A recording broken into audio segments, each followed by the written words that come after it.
Secret recipe MDH का जीरा SIP जल जीरा मसाला। सिप सिप जीरा सिप जीरा सिप MDH का जल जीरा सिप MDH का जल जीरा सिप।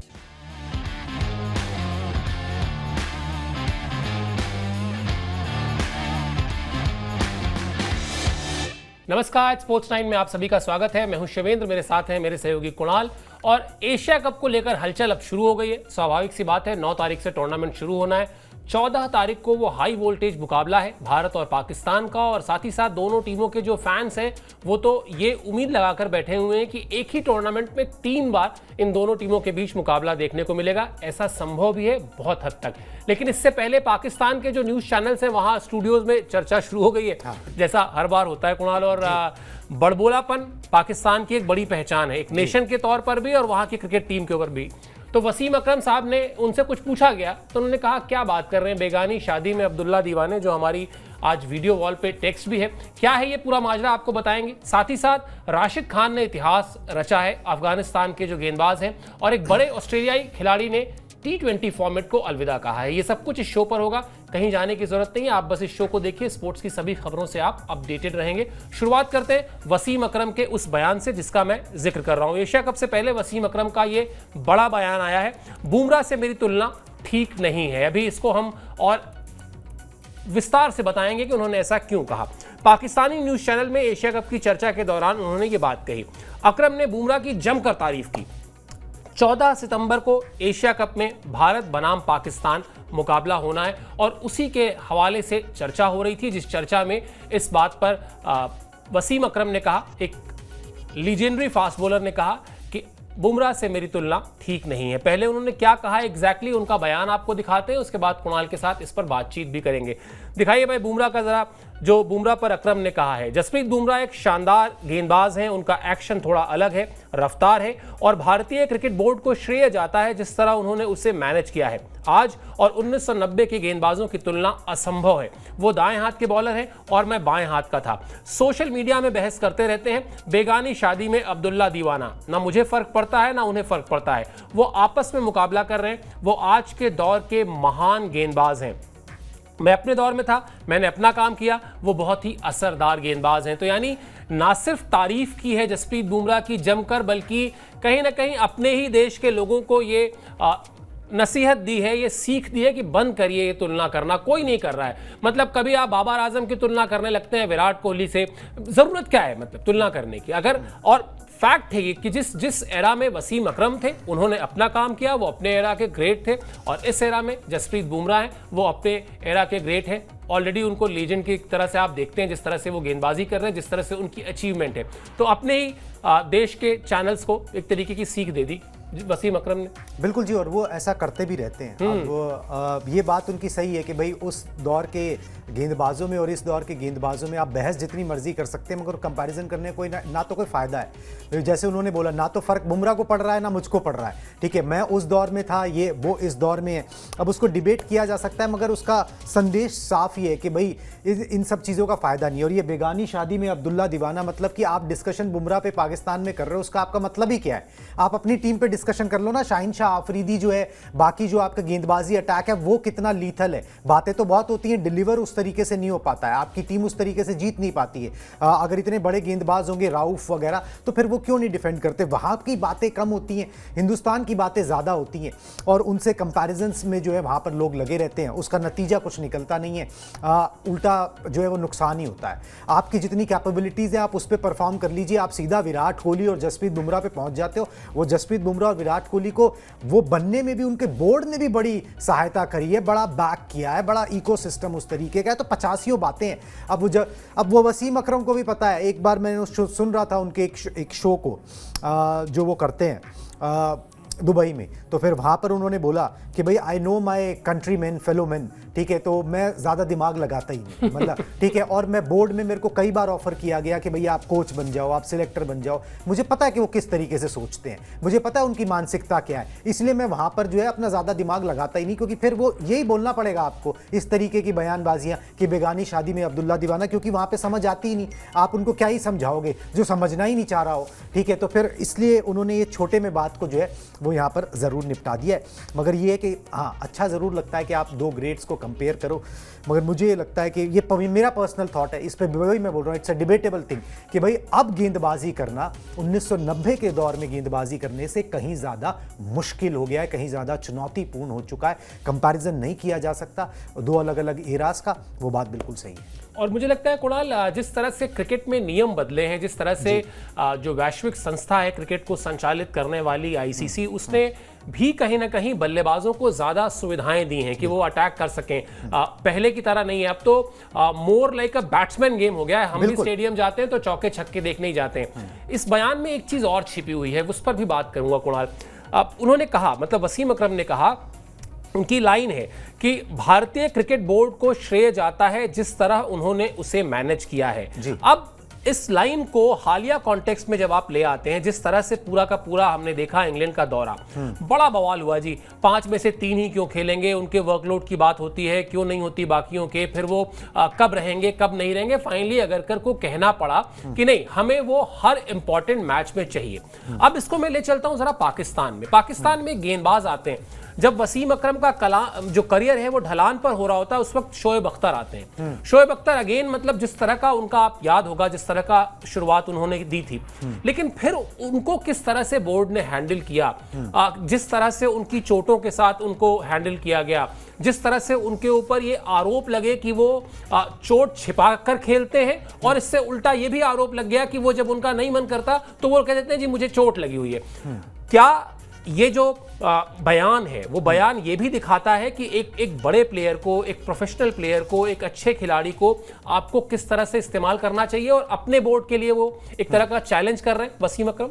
बिल्कुल जी। और इस मामले के अंदर तो मैं साफ साफ सीधा सीधा बोलूंगा कि इस मामले में बीसीसीआई मतलब इंग्लिश क्रिकेट बोर्ड से भी कई आगे है, क्योंकि आपने कई ऐसे उदाहरण देख लिए जहां पर आपका जो प्लेयर जो है वो आपसे चला गया। मतलब अगर इंग्लिश कंडीशंस की बात करें तो केविन पीटरसन को आपने खोया इन्हीं सब चक्करों के अंदर, ठीक है, ईगोस के अंदर, चक्कर के अंदर कि भाई कौन नियम कायदे ये वो आपको मैनेज करना आना चाहिए। आपको एक सुपरस्टार खिलाड़ी होता है ना, तो आपको उसको उसी तरीके से मैनेज करना है। आप वही झाड़ू नहीं फेर सकते उसके ऊपर जो आप बाकियों पे फेर रहे हो, ठीक है। तो वो चीज़ जो है ना वो दिक्कत करती है।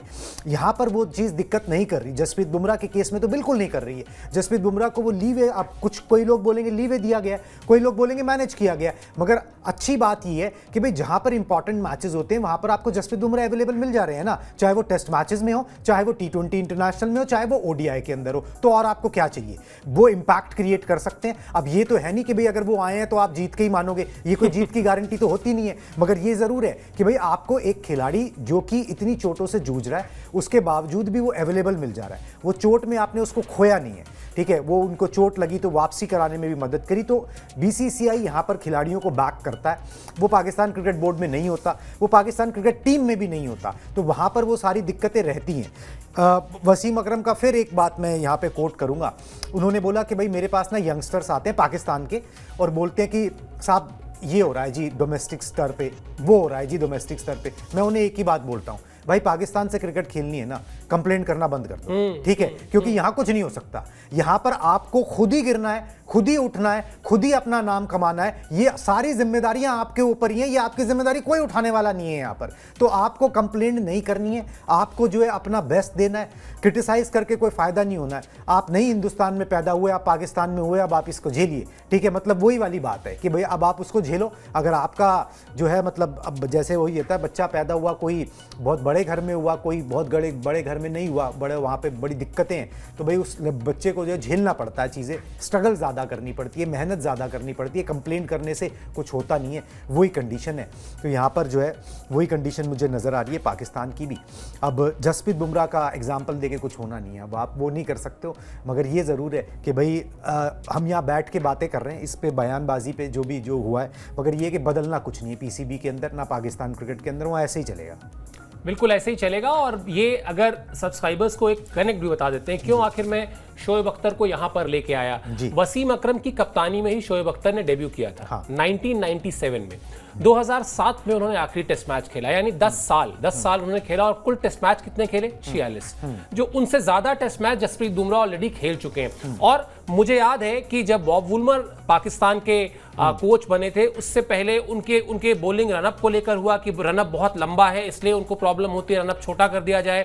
रनअप छोटा किया गया तो फिर वो उनसे उस तरह से स्पीड जनरेट नहीं हो रही थी, फिर उन्होंने वापस जाकर किया। मतलब बहुत बहुत बवाल होता था। मुझे याद है शोएब अख्तर का अपना जो पूरा का पूरा करियर है और जिस तरह के वो गेंदबाज थे, आज जब वो लगभग 50 साल के हो चुके हैं, बैठ के गंभीरता से, हालांकि शोएब अख्तर के साथ गंभीरता शब्द भी अपने आप में जोड़ना थोड़ा सा अलग वो है, लेकिन अगर वो गंभीरता से सोचते होंगे तो ये जरूर उनको मलाल होता होगा कि इतना जबरदस्त भगवान ने टैलेंट दिया था, लेकिन खेले पाए वो सिर्फ 46 टेस्ट मैच। चलिए, अब जो थोड़ी देर पहले कुणाल कह रहे थे कि वैसे अच्छा लगता है इस तरह की डिबेट अगर होती है, इस तरह से कंपैरिजन होते हैं, तो हम कंपैरिजन नहीं कर रहे हैं, लेकिन जरा दोनों के आंकड़े आपको दिखा देते हैं एक साथ, यानी वसीम अकरम और जसप्रीत बुमराह दोनों के क्या कहानी है जी आपके सामने है।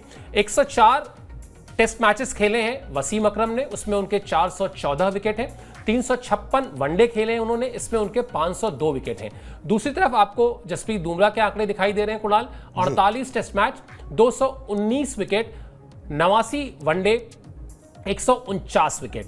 अब वापस बुमराह पर जो वसीम अकरम की स्टेटमेंट थी, मुझे लगता है वही स्टेटमेंट समअप कर देती है कि वो अपने एरा के ग्रेट थे और बुमराह अपने एरा के ग्रेट हैं। बिल्कुल जी। और एक मैं इसमें और ऐड कर देता हूं छोटा सा आंकड़ा ये कि 87 टेस्ट इनिंग्स के बाद अगर देखा जाए, मतलब कि सिमिलर टेस्ट मैचेस के बाद अगर देखा जाए, तो जसप्रीत बुमराह के नाम जो है वो यहां पर 210 विकेट आते हैं, टेस्ट मैचेस की बात कर रहे हैं, और वसीम अकरम के नाम 200 थे। वसीम अकरम ने जिस दौर के अंदर गेंदबाजी की, उस दौर के अंदर पिचेस के अंदर कुछ होता था, उस पिचेस के अंदर जूस होता था, वहां पर जो है गेंदबाजों के लिए कुछ होता था। अब जसप्रीत बुमराह जिस दौर में गेंदबाजी कर रहे हैं, और इवन इन टेस्ट मैचेस आपको फ्लैट से फ्लैट विकेट मिलती है। आपने इंग्लैंड में देख लिया क्या हुआ अभी, ठीक है, आपको फ्लैट से फ्लैट विकेट मिलती है, जहां पर बल्लेबाज रन बना सकता है, कंपैरेटिवली उसके लिए रन बनाना आसान है, गेंदबाज के लिए विकेट लेना मुश्किल है, उसमें बहुत मुश्किलात जो है वो पेश आती हैं।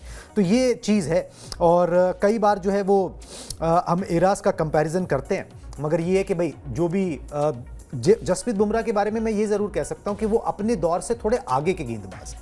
ठीक है, वसीम अकरम बहुत अच्छे गेंदबाज थे, मगर वो अपने दौर से आगे के गेंदबाज थे ऐसा नहीं था। ठीक है, वो अच्छे गेंदबाज थे, बहुत बढ़िया गेंदबाज थे, वो अपने एरा में best, one of the best गेंदबाज थे, मगर अपने दौर से आगे के नहीं थे। सचिन तेंदुलकर अपने दौर से आगे के बल्लेबाज थे, वैसे जसप्रीत बुमराह वो वन ऑफ अ काइंड है जो अपने दौर से आगे के गेंदबाज नजर आते हैं। वो आज से ऐसा नहीं कर रहे हैं, वो तो जब से आए तब से इसी तरीके से कर रहे हैं। जब से उन्होंने IPL खेलना शुरू किया उसके बाद से वो इस तरीके से परफॉर्म करते आ रहे हैं, जो अब लोग फॉलो करते हैं कि भाई उसी तरीके से चलो। तो जसप्रीत बुमराह तो अलग ही जोन के एक मतलब गेंदबाज हैं, उनका कंपैरिजन जो है वो हो ही नहीं सकता, और ये आंकड़े उसका सही कंपैरिजन कर भी नहीं रहे। बिल्कुल सही बात है।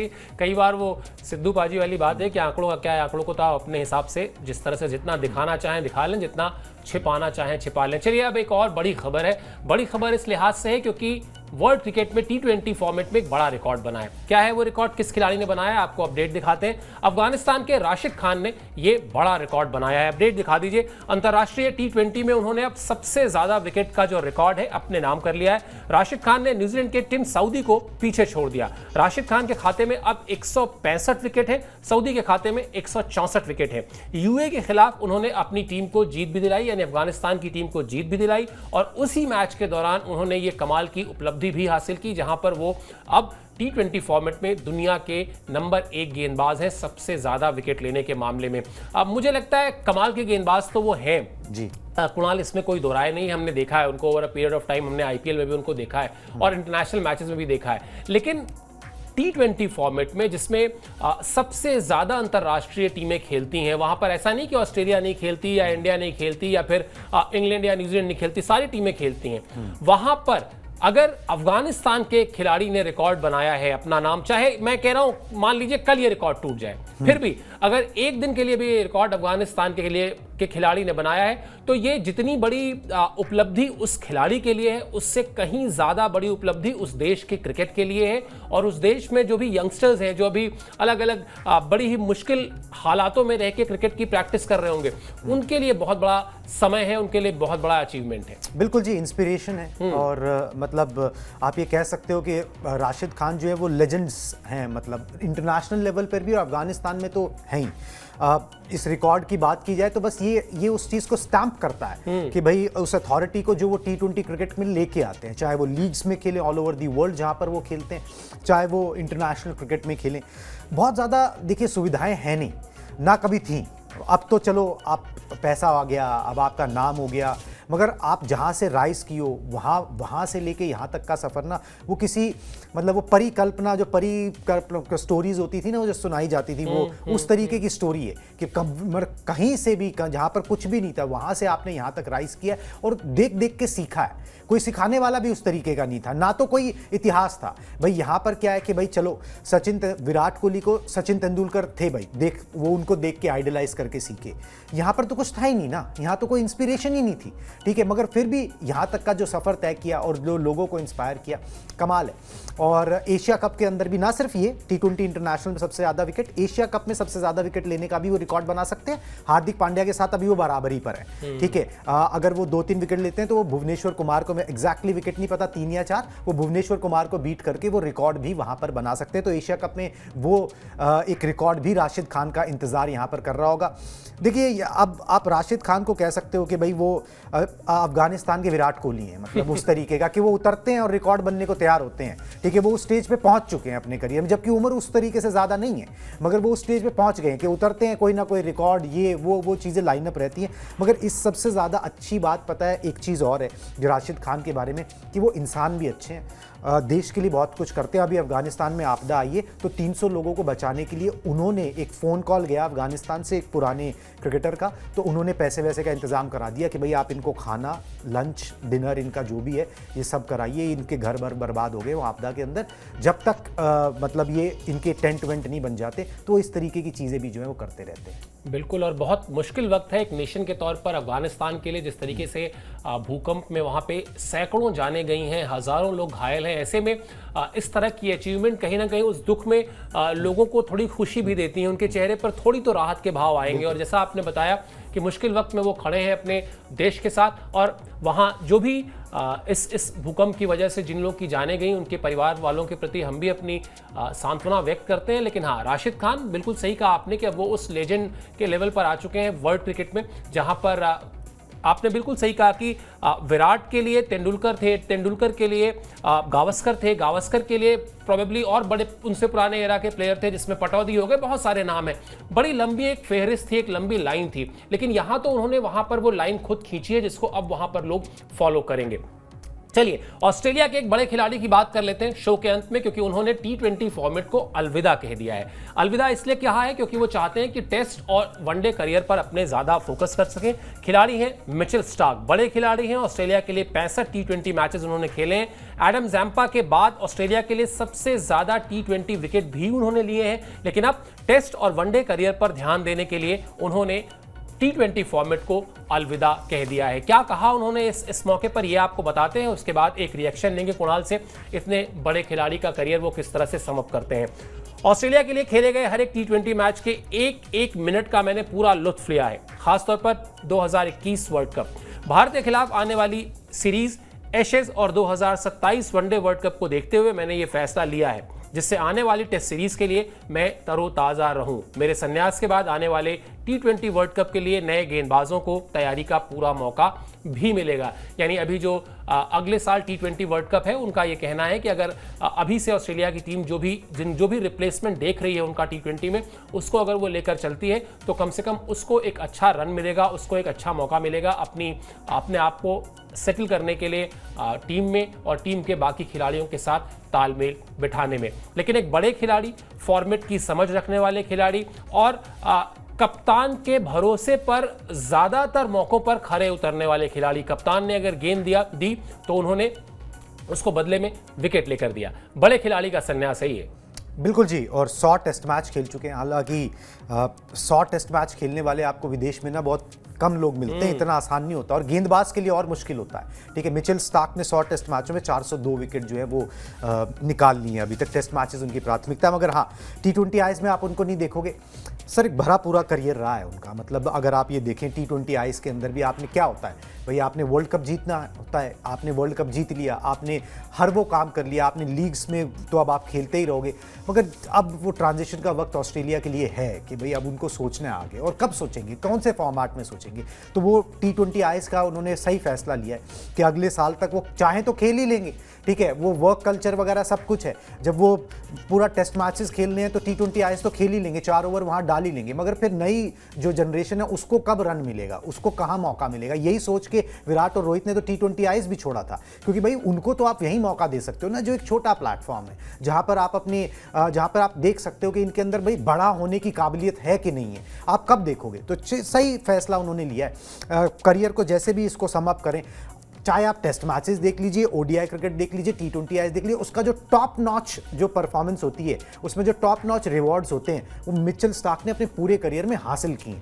हर फॉर्मेट के अंदर T20 आई में भी किया है। तो कुछ हासिल करने को बचा नहीं था, प्रॉबेबली बस ये कि अपना एक्सपीरियंस जो है वो दूसरों से बांट सकते हैं, वो दूसरे फॉर्मेट खेलते रहेंगे तो उन गेंदबाजों को, जो नए तेज गेंदबाज उभरते हुए आ रहे हैं, उनको यहाँ पर फायदा मिलेगा। T20 आई छोड़ने का फैसला सही फैसला है, और फोकस जो है उनका टेस्ट मैचेस पे अब रहेगा, जैसे पैट कमिंस का भी है, वो रहना भी चाहिए, क्योंकि अब यहाँ से जो है वो ये कोशिश यही करेंगे कि भाई 100 टेस्ट मैच खेलें और 10, 20, 30 जितने खेल सकें और जितने और विकेट ले सके, उससे उनका जो है वो लेजेंड होने का जो है ना वो तमगा और चमकेगा। बिल्कुल, और मुझे लगता है कुणाल अब धीरे धीरे संभवतः क्रिकेट उस दिशा में आगे बढ़ रहा है जहां पर बहुत कम खिलाड़ी ऐसे रह जाएंगे जो तीनों फॉर्मेट खेल रहे हो, वरना होगा यही कि आपको तीनों फॉर्मेट में लंबा खेलने वाले खिलाड़ी बहुत कम मिलेंगे, क्योंकि तीनों फॉर्मेट की जो रिक्वायरमेंट है वो बहुत तेजी से बदल रही है। मतलब आप टेस्ट क्रिकेट खेलने के लिए जो रिक्वायरमेंट है वो T20 वाली रिक्वायरमेंट नहीं है। तो भले ही इंग्लैंड की टीम बेसबॉल क्रिकेट खेल रही है, लेकिन फिर भी अभी सीरीज में समझ में आ गया कि वो जो होता था ना कि एक बल्लेबाज 8-8 घंटे 7-8 घंटे खड़े रहता था क्रीज पे, वो कला जो है वो टेस्ट क्रिकेट से खत्म हो रही है। तो वो उन खिलाड़ियों की, जो चंद खिलाड़ियों की फेहरिस्त जिन्होंने तीनों फॉर्मेट में, जैसा कुणाल भी कहते हैं, सब कुछ हासिल किया, उनमें से एक खिलाड़ी रहे, और निश्चित तौर पर ऑस्ट्रेलिया के लिए बहुत कुछ उन्होंने सर्व किया है। अभी भी जो विजन है वो यही है कि नए जो बॉलर्स हैं, नए फास्ट बॉलर्स जो आ रहे हैं, उनको वो टेस्ट और वनडे में अपने साथ रखकर ग्रूम करेंगे, ट्रेन करेंगे। चलिए, आज के शो में इतना ही। आपसे जो हमारी गुजारिश रहती है वो एक बार फिर से दोहराए देते हैं कि स्पोर्ट्स 9 को सब्सक्राइब कर लीजिए, क्योंकि आप ये आज ही देख लीजिए, हमने आपको एशिया कप से लेके और विश्व क्रिकेट की जितनी भी इंपॉर्टेंट जानकारियां थी वो सब कुछ विस्तार से बताई, साझा की। अभी के लिए आपने समय निकाला, आप हमारे साथ इस शो पर रहे, बहुत बहुत शुक्रिया, बहुत बहुत आभार।